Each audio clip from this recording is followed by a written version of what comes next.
It's your eye health experts, Prevent Blindness Texas, and welcome to Eyespiring, a conversation about all things vision and life. Hi, I'm Heather Patrick, CEO of Prevent Blindness Texas. Welcome to this episode of Eyespiring. A little bit about me. I've been in the healthcare nonprofit world for over 20 years and just celebrated 8 years as the CEO of Prevent Blindness Texas. We are a public health agency focused on bringing vision care and education across the state of Texas. Today, my guest is Dr. Carla Mack. I'm super excited to have this conversation. I got to first meet Carla last year. She was one of our panelists at our Women's Health and Vision Symposium. She has an incredible background. She's been in academia. She's an optometrist. And currently, she is at Alcon. So let's jump in and pick up our conversation. And Carla, tell us a little bit about you, how you got into this field, and then we'll go from there. Thank you, Heather. What a pleasure to be with you today. It is really a great honor to share a little bit about my background and story with you all. So I'll start from seventh grade. How about that? Yeah, awesome. I had the opportunity to do a talk on what we wanted to be when we grew up. And so at 12 years old, I thought about this, and I had known from a long time that I wanted to be something medical. What that was, I don't think I was sure at that point. When I was a small child, I used to say I was going to be a nurse, but I always knew it would be something medical. And I loved the sciences in school and math and those kind of things. So that was just a path I was going to be on. But in seventh grade, I was already wearing glasses and contact lenses, and I was going to choose between two things. My dad had two best friends, an optometrist and a dentist. And so at that point in time, I thought optometry was very interesting. I thought the eye was super cool, that it was connected to the brain. And I can remember drawing it out on the poster board and all of those things. And I never looked back from then on. So I've been in eye care literally since I was 17 years old. That has been my jobs and my life's work since then. That is awesome. It's so interesting how, like for some people, it's just here, I know what my path is going to be, right? And for others, it takes us forever to kind of get there, but that is really cool. All right. So what do you think inspired that passion? Was it the science? Was it because you had exposure? I mean, most kids don't even know what an optometrist is unless you're going to one in seventh grade.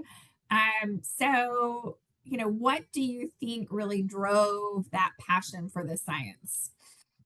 Yeah, I think so having, again, the opportunity as a child to actually go to those appointments. My parents thought it was very important that you had your teeth checked every 6 months. You went to the eye doctor every year.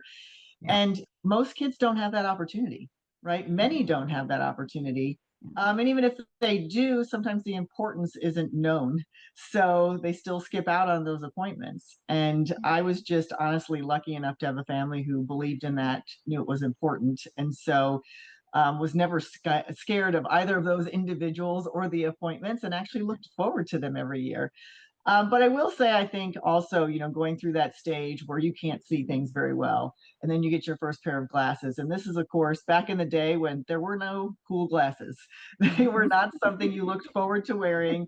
And in fact, I put them in my purse many of times and just let them sit in there. And I still squinted and couldn't see until I got my contact lenses. And then it was like a whole new world again, where you could be yourself without having to wear something you really didn't want to wear or you didn't think looked cool. So it was really those kind of things. And then every time you'd get a new prescription, how amazing things would look, right? Yeah. To be able to see the detail in the distance that you were missing and you didn't even realize you were missing. And so when I think about, the value that an optometrist brings, at its core, it is really about helping people see better. While we have all of the health aspects and things that we can treat and manage, at its core, every single day with every patient, you can help them see the best that they can see.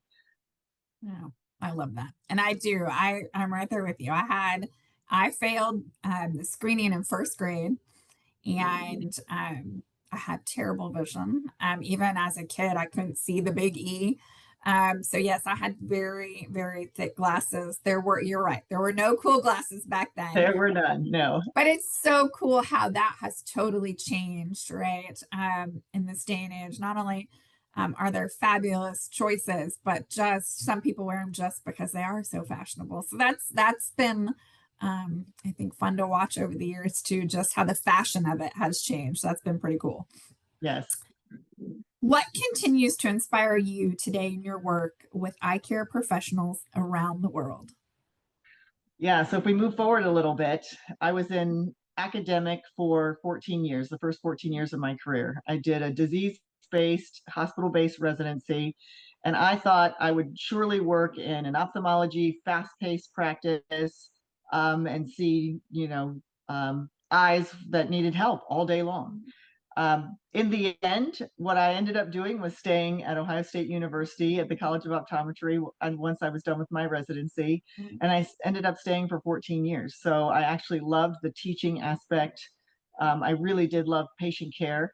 And then there was so much learning that went on. So when I think about what keeps me motivated, something new is happening all the time, right? There are new things coming out, new ways to diagnose, new ways to treat, new ways to practice. And so being in that world gave me a lot of opportunity to then think about the more industry or commercial side of things and working for a company. So halfway through my career, I decided to get an executive MBA and learn all about the business of anything, right? Yeah. How businesses run, what is the acumen behind that? And so that led me into a whole new career path. So at Ohio State, I had a lot of opportunity to meet with many executives from different companies. And again, another great opportunity that was provided by where I worked. So again, and just, kind of the being in the right place at the right time and taking those opportunities when I had them. So I did decide to change my career and move into the industry side of things, which has been for the last now 16 years. And it's been amazing. Every day is different. I've had different roles, whether it's on the research side of things or on the commercial side of the business, um, and had the opportunity to work in global roles, as you've stated. So there's always something to learn. There's always something new. And it's just an amazing world that we're in. Yeah, that is really that's pretty cool. And it's kind of unusual. You have a well-rounded perspective, right? You see it from Yes. all different angles. So it's interesting now. I'm gonna guess you're a learner. You love to learn. That's at least what it sounds like. And usually when people love to learn, they love to teach too. And it seems like kind of there's this common thread through your career that has really lent itself to that, to being able to really teach or drive teaching or curriculum, and really kind of connecting all those dots in this space. Is that true?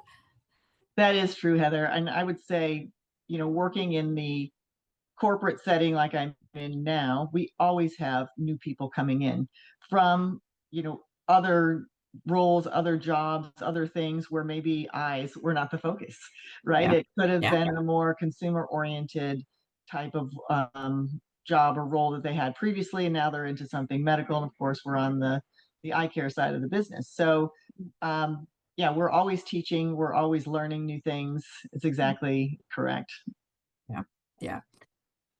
You've been described as an innovative and progressive leader. What personal practices help you stay grounded and motivated? Well, as we know, motivation comes from within, right? And so you've got to find it. It's not just going to happen. I will say, like, learning, like you said, definitely underpins all that I do. But I do have three things that I live by on a daily basis, and that is that life happens by me and not to me.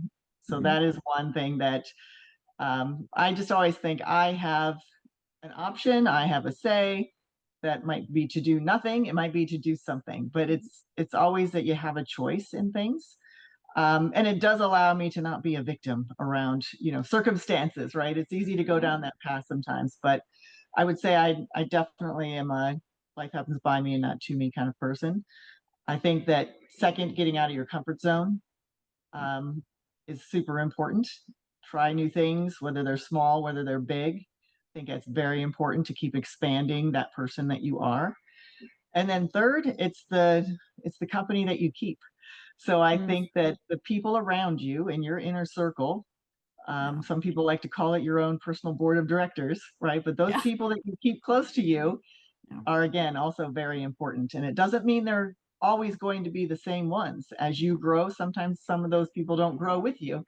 Yeah. And it's okay to let them go a little bit or not spend as much time with them. But those are my three things that I really think keep me grounded and focused on a daily basis. And I try to stay consistent with that philosophy. Yeah. Now, wellness is important to you too, right? Yes. So talk a little bit about that too, how that weaves into your life and keeping you focused. Yeah. And I'd say there's this bit about consistency again, I think. Um, when I think about wellness, it is a journey, right? It Mhm. is something that you need to stay on consistently, and that will help you improve. Yeah. So when I think about exercise, to me is key. And, I have a regimen that I do, and I try to stick with that very consistently. Um, whether you want to or not, I just will go, or I will just do it. Yeah. And it's easy to say, well, not today or that kind of thing. But I've come up with a schedule that when I travel, I just don't worry about it. So I was Yeah. just at a conference last week for the week, and I did not exercise for the week that I was there, but I come back on a Monday and start right up again. Yeah. So I give myself breaks and those allowances, but I stay very consistent with that. Sleep is something that's also extremely important. I think we're learning a lot about sleep that we didn't know in the past. Yeah. So, going to bed early, getting up at the same time, weekends trying to keep that consistent, and Yeah. actually just measuring and monitoring my sleep now, which is not something we could do in the past. So I think that's super important. I also think that nutrition is very important. So what we put in our bodies matters. Mhm. The quality of our food, the how nutritiously dense that food is. Yeah. And again, it doesn't mean that I'm 100% on that, but when I think about consistency, it's Yeah. most of the time. So those are things that I think I try to keep very consistent. I also just think a good mental attitude, right, Yeah. is great. So being grateful for things, um, just knowing that we have a lot. There's Yeah. bad things happen every day, but how bad Yeah. are they really? So just Yeah. trying to keep that grateful attitude as well. Yeah. So this probably have a question later on the topic, but I'm really curious what your take on is as we think about brain health in particular, right? And we know so little about the brain still, right? But more and more research is being done, and we're learning more as we continue down that path. Do you think vision becomes even more elevated? Um, or do you think it has to stay separate outside of brain health to continue to kind of be exposed more? Where do you kind of what do you think about that? Well, the eye, in and of itself is connected to the brain. So it is part of the brain, right? It Yeah, is got a yeah, direct line there. So yeah, I think that they're certainly interconnected. yeah, When I think about the future and where we could go, I certainly think that the eye, we already know it's a window to disease. We already know that we can see blood vessels and things happening and changing in the eye. If they're happening there, they are most likely happening elsewhere in the body. So yeah, those are things we've known for a long time, but I also think the eye could be a biomarker for other things. And this is, again, no area of expertise for me, but I definitely think we could be looking at the eye and parts of the eye, from a cellular level and even oxygenation type level, to look for diseases and disease states before they may have signs or symptoms. And that could be, across many different types of things. So I don't think it's just eye disease. I think there's plenty of other things we may be able to find in the future. yeah. Great. What advice would you share with listeners who want to make a lasting impact in vision and wellness? Yes, I'll take the wellness one first. I think making a lasting impact, I think, starts with yourself, because if you can start to get certain things that you deem as important so that you're the best that you can be, then you can do anything else, right? And focus on whatever that priority is, whether it's, spreading education about vision or about access to vision care, any of those kind of things. Whatever it is, I think if you're the best person that you can be, you are then more able to help others be the best that they can be, or to educate, or whatever it may be, to be honest. Yeah. Good. All right. Okay. How has the role of the optometrist evolved since your time in academia? So that was 16 years ago. So it's definitely evolved quite a bit.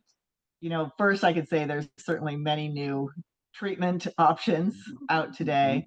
There are many new diagnostic options out today. And when you think there's a lot of things coming out, you have to pick and choose what you're going to bring into your practice. You know, how is it going to advance your practice? Is it going to attract new patients, or is it just going to help you manage or treat, different conditions better? But there are a lot of these things coming out now. And so there's a lot more decisions that have to be made by a practice owner in terms of what matters and what's going to have to wait for some time. So I think that's one area. I think as we think about patients, and we used to just think of them as a patient, right? This is a person seeking medical or vision advice from you in your care.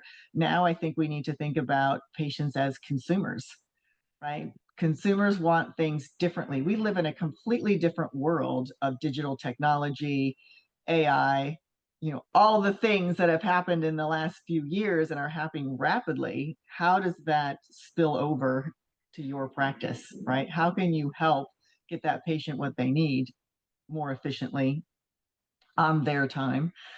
Yeah. Right? I think we have to think about our patients as consumers and how we really they have more power now than maybe in the past, and we're consumers as well. As eye doctors, we're also consumers, and so we live in that same world. So I think that's a big difference that we have to think about.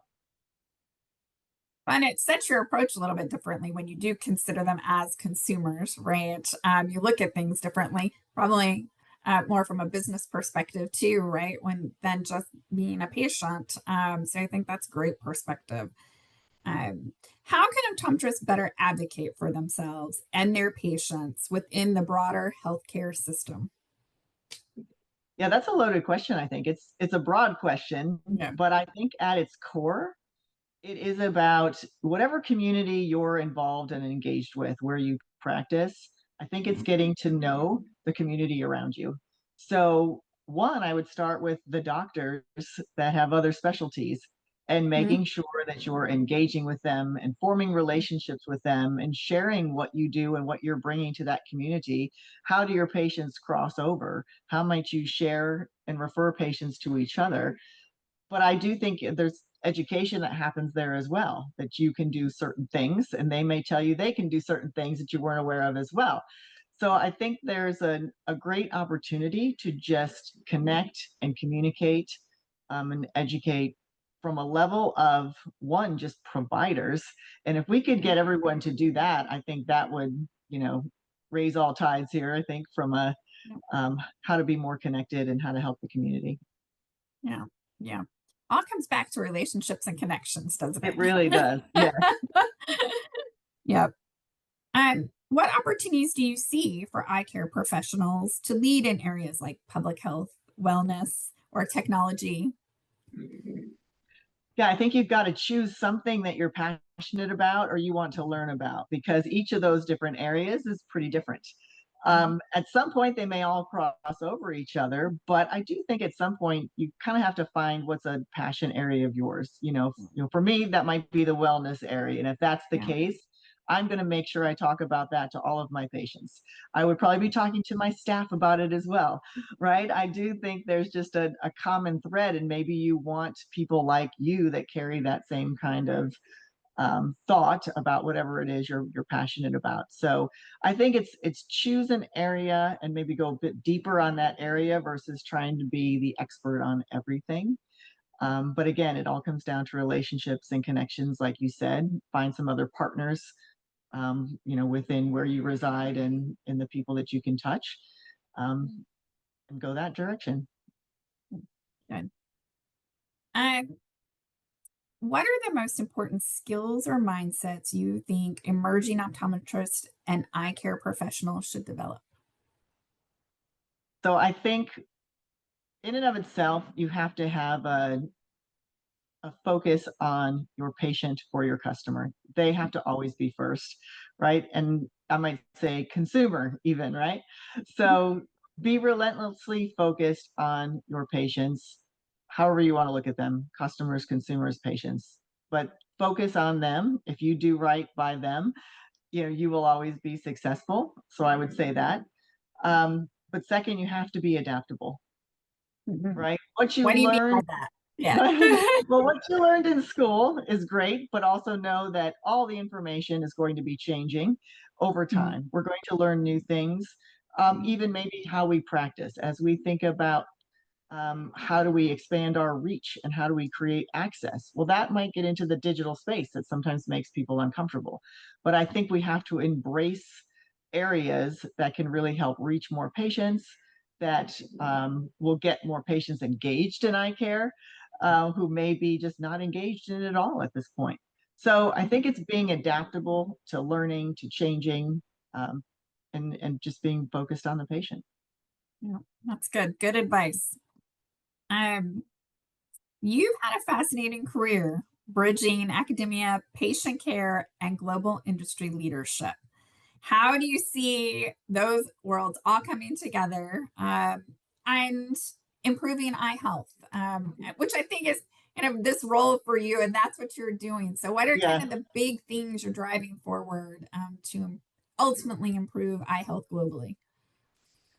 Yeah, I think it's looking at things from all directions, like you said, right? Having this eye towards, academics are focused on something, right? It is educating those students and taking care of the patients that are real patients that they see. Yep. But they have things like they've got to pass their boards and they have to do certain things. So all the education in the world cannot happen just in academic settings, right? They've really got to focus on what they need to do to get the best doctors out. And that may not be being able to do all the other things. Like they're not necessarily going to have a global focus. There are some schools who do bring in some international students and that kind of thing, but it's not going to be the main focus. For me, when I think about, well, we're producing products that are going to go all over the world, I do want to understand optometry around the world. I do understand how consumers are different in different parts of the world. You want to understand what those needs are. So again, it's just a little bit different in the view and the perspective from the role that you have. I think education plays a key role in all of this. There's a learning piece and an education piece, and they go hand in hand no matter what your role is. I think the more experiences that you have allow you to be a bit more open to things and see things in a different way. So being curious is super important as to why we might need to go this direction or that direction versus just shutting things down. Love that. Being curious, right? It's Mhm. such a great approach to things. So, what shocked you when you got into this role and you started to learn about different things across the world? Was there something that was like your aha moment of, wow, they really do it differently? Or, the consumer appetite is way different here than in the United States. Did you have that moment? Well, I think first uh, I think from a corporate perspective, I'd have to say the complexity Mm, that it is to get a product to market. There is a number of stakeholders and processes, right? When you think about something going from an idea to actually hitting the market. So I think that was probably one of the first things. And it comes over time because when you join, you're seeing things at different, um, you know, parts of its production, or as you're thinking about bringing a product out. But once you do this a few times, you start to see, how complex it really is. And even though it's complex, it's also quite organized. And that's interesting in and of itself too. So from an internal perspective, I think that was one thing that I was intrigued by. From an external perspective, what I loved was learning about optometry around the world. In some places, it simply doesn't exist, and that's okay. And in other places, it might be um, exist, but there's certain things they are unable to do through their own licensure, that you can do elsewhere. And so you go to one country, and that's just one country, and it's a little bit different in all parts of the world. So I think that was another fascinating thing for me. And again, from a corporate perspective, you're thinking we're producing products that we eventually want to have reach everywhere for the most part. And so you have to understand all of those nuances and how your product may be marketed or how it gets into the right hands of the professional to get to the consumer or patient. So I think I was wowed by a number of things. Still am probably. That's good though, right? That's what makes it interesting. Right? As you Yes. keep coming in and it never is the same. Great. How do consumer insights shape the direction of new eye care technologies today? And I would add to not only technologies but products, right? How are consumers, insight on feedback now, changing how Alcon or any other group in the industry is responding? Yeah. I think consumer insights are extremely important. So I can speak for us. Mhm. Um, we get consumer insights from the beginning to the end of a product life cycle. So thinking about the idea of a product, what is this idea that we have? And we will take that out to consumers. And I would say not just consumers, we're also talking to the eye care professionals as well. So while we are getting consumer insights, we are getting eye care professional feedback throughout the entire process.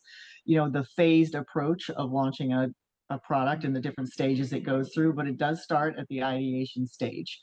And so while we have consumer insights there, we will also have eye care professional insights. And my team is actually responsible for bringing in the eye care professional insights.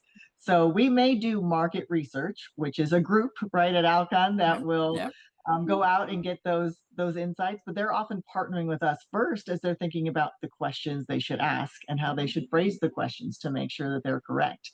We often use focus groups of our own with eye care professionals that we work with around the world to shape some of these things. So before we go out and test it broader, we're testing it with small groups, and then my team is doing that. With each stage of a product, as we look at what claims are going to be most impactful for this product, right? What are we going to say about that product that will help shift behavior to get that product to the right people? Our team is working on that with eye care professionals. So across this spectrum, and then as we look at the marketing materials, we have them review that as well. And again, consumers are also doing the same thing through our market research. We are definitely having them test each one of these things to see what is best. But we want to know if we bring a product out that it is going to be successful, it's going to be adopted, right? Eye care professionals are going to prescribe that. They know who to prescribe it to, and that the consumers actually want it. The patients actually do want that product. So yeah, it's a process that goes from the ideation right out to launch, and then of course beyond that as well. So is there a typical product design and launch time, or does it really vary across the board product by product? Yeah, I would say we probably are going to give, you can get a new product out in maybe 3 to 5 years, depending on how different it is. We also, when we think about our contact lens products, we always start with a new material. So if we're bringing out a new product, there are iterative products, certainly. But generally, we're working on a new material with new features for a very specific purpose, and sometimes that can take a little bit longer. So generally, you could think maybe 5 years or so. However, um, much longer. We've had some products that have taken us 10 years.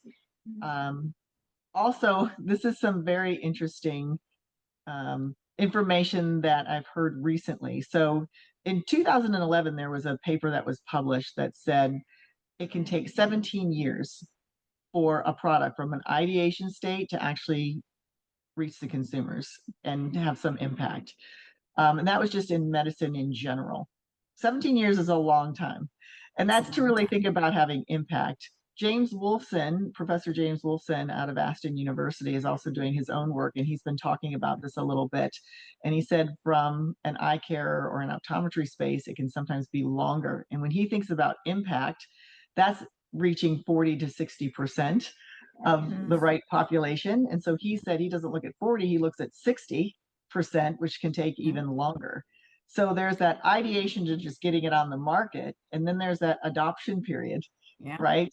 Who's picking it up and when? Where is it available? Even who has access to it? So there's a lot of things that occur right after it launches too, where it's not always in the hands immediately of everyone. So there's many things behind that. So yeah, I think we've got a ways to go when we think about time and ideas of getting the right products to the right patients.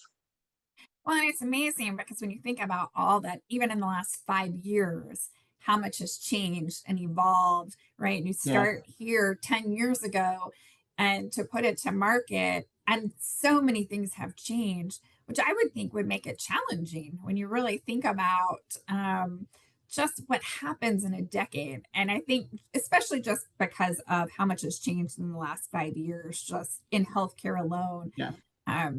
Would make it somewhat challenging, I would think. Somewhat exciting, but somewhat challenging too. And I had no idea. I don't know why I thought, I don't know what I thought, how long it would take to get a product out, but I never dawned on me 5 years I mean, you are doing for 5 years, you're doing all these pieces and putting it all together and testing messaging and impact. And I think that's really important for the audience. Like, there's just so much that goes into the products that are being put out.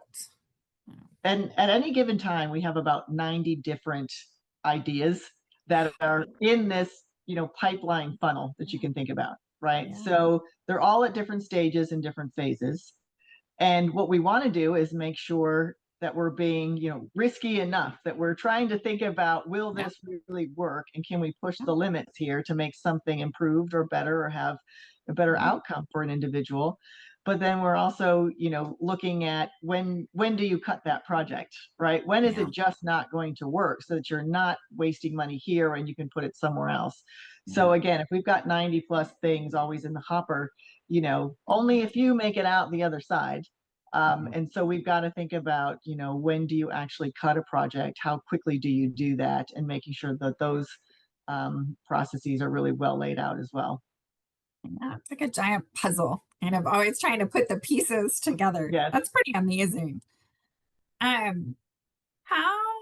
does Alcon integrate the voice of the eye care professional into strategy decisions? So in the product piece, you're getting their feedback, but are those insights included strategically as you're looking at different things from an industry perspective? Absolutely. As we think about, our 5-year strategy from a global perspective, where we're going, what are the spaces we want to get into and why? Yes, absolutely. Eye care professional insights are played into that. Even more on the ground of a country level or regional level. For example, just take the United States, right? We are also putting together our own strategies on an annual basis. And that's very much built on eye care professional insights. Awesome. What are some of the most promising trends in eye health innovation that you think people should know about? Well, I just came back from the American Academy of Optometry last week. And so there were so many things. So, let's just talk about the digital and AI space first from a trend perspective. Again, I think we have to think about those patients as consumers and how we can be more efficient in what we do and how we operate. How can we have better treatment outcomes? How can we, ensure that what we're diagnosing is true based on, better data?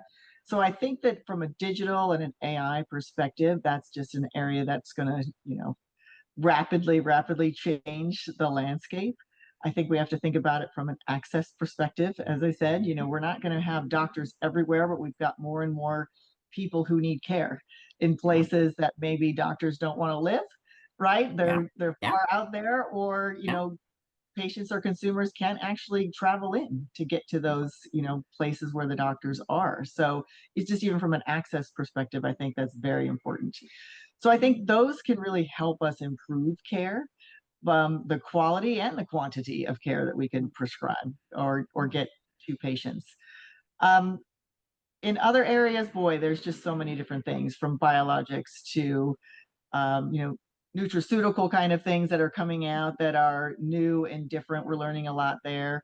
Neuromodulators, immunomodulators. I mean, a lot of big fancy words that have a lot of new things around them, that will definitely, change the way we practice in the future. So there's many new things coming out, but I think and it's very different, right? There's products, there's diagnostic tools, there's treatment options, and then there's the how you do it, right? Maybe with the digital and the AI types of tools. Yeah. It all goes back to kind of being adaptable and evolving, back to Yes, yes, learning, right? yes, Always being willing to learn, because it's for just sure. so amazing.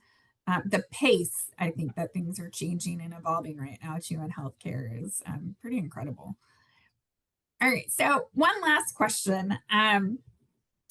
Why, when you think about patient voices, why is it so important that we advocate for ourselves? We talked a little bit about this last year, how important Yeah. advocating for ourselves is. But you've been in this space a long time. You have all different perspectives.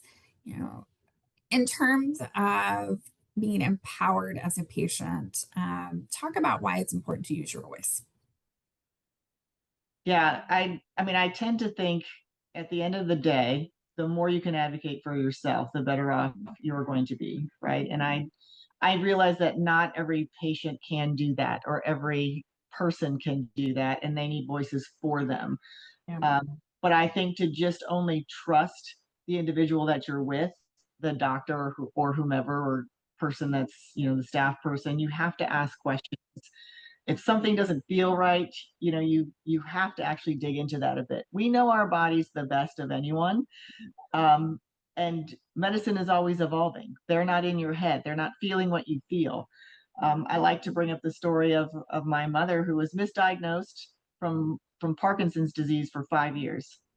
And she had looked up enough things to know what she had, and she told every doctor that she saw, whether it was a primary care doctor, a different neurologist, a different specialty kind of person, and she was in pretty bad shape, and it declined rapidly, and she said, I have Parkinson's. And she would tell every single doctor this, and she would be dismissed, because it isn't a disease that you can just test for and they can show you have it. They do different type of testing to see if you have it, but it's a little more physical and whatnot. And I was with her at the neurologist appointment when that particular neurologist did say, you have Parkinson's. And we said, we have been saying this for 5 years. And so she declined very rapidly, because she didn't have the appropriate treatment that could keep her body healthy. So she became more slow, hard to move, and you lose things during that period, right? You're going to lose muscle mass. You're going to lose that ability to be mobile. And so she lost a lot in that 5 years that she was never able to. You're not going to get it back. You can improve a little bit, but you're not going to get that back. But again, had she not been doing that, what if she was never diagnosed, right? She may have never been diagnosed with the condition that she knew she had. So again, that might be an extreme story for some people, but it's a story of taking care of yourself and advocating for yourself. Um, Even while she was in an assisted living facility, I was eating lunch with her one day, and one of the other residents was talking about some nursing changes they were making, and they weren't happy about these changes because it would get rid of the continuity of care that they were having. And the other resident told me, she said, "Now we need you speaking up for us." And my mom just looked at her and said, "No, we have to speak up for us." And I just thought that was great. Now, of course, I should be as well. It should be an additive, but my mom always felt that she had a voice in things, and whether she was heard or not, she was still going to use that voice. So I think, you know yourself the best, you know your body the best, and if something does not feel right, continue to check into it, find someone new, go to someone else. But yeah, I think it's super important. A great way to end the conversation. I love that. And it is use our voice. be heard, keep digging, because we do know our body's the best. But I love that. I love, and I do love what she said, right? And we need to advocate for Yeah, ourselves, but we always need people to help us too. Uh, absolutely. and that's the great thing about, I think, organizations like Alcon and like PBT, because we can join forces and be those voices and help people find their voice, to make change. So Absolutely. thank you so much, Carla, for being here, for having the conversation. It's been great to talk to you. I think the work you're doing is amazing, truly just fascinating, and incredible. And Alcon's such a great partner, such a great company. So thank you. Thank you for being here and for your partnership and all that you're doing to move eye care forward. Truly. Thank you. Thank you, Heather. It's certainly my pleasure. It was great to have you. And thank you to all our listeners today.